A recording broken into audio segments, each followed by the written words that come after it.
अस्सलामु अलैकुम रहमतुल्लाहि वबरकातुहू। आज हम नमाज में पढ़ी जाने वाली दुआ सना सीखेंगे तर्जुमे के साथ। चलिए स्टार्ट करते हैं। औज़ु बिल्लाहि मिनश शैतानिर रजीम, बिस्मिल्लाहिर्रहमानिर्रहीम।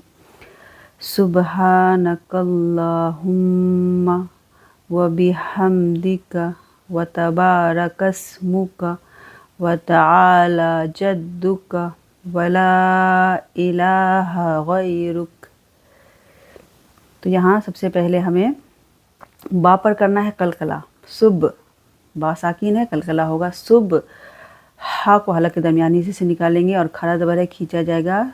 हा न और काफ को लाम के साथ मिला देंगे और लफ्ज़ अल्लाह के लाम को मोटा यानी पुर पढ़ा जाएगा। काफ बारीक पढ़ेंगे कल्लाहुम्मा और मीम मुशद्दद है, गुन्ना करेंगे 2 सेकंड के लिए।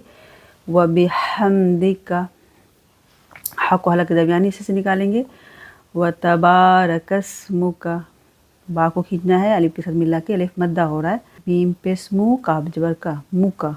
व ताला जद्दुका, आइन को हलक से निकालेंगे, अलिफ के साथ मिला के खींचेंगे। ताला, दोनों को 2-2 सेकंड के लिए। जद्दुका, दाल को 2 बार पढ़ना है, दाल मुशद्दद है, कलकला लेटर है, जमाव के साथ पढ़ेंगे। जद्दुका वला इलाहा गैरुक, और यहाँ पर हम वक़्फ़ कर देंगे। सबसे पहले हम पढ़ते हैं नियत, उसके बाद अल्लाहु अकबर कहते हुए हाथ उठाते हुए।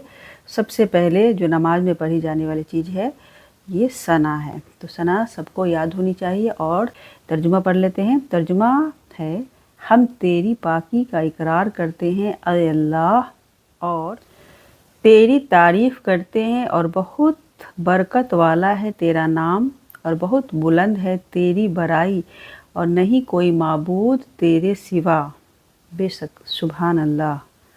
इस तरह हमने सना को तजवीद के साथ, कवायद के साथ और तर्जुमे के साथ कंप्लीट कर लिया है। उम्मीद आप लोगों को पसंद आई है, तो आप लोग ज़रूर कमेंट में बताएं। अस्सलामु अलैकुम व रहमतुल्लाहि व बरकातुहू।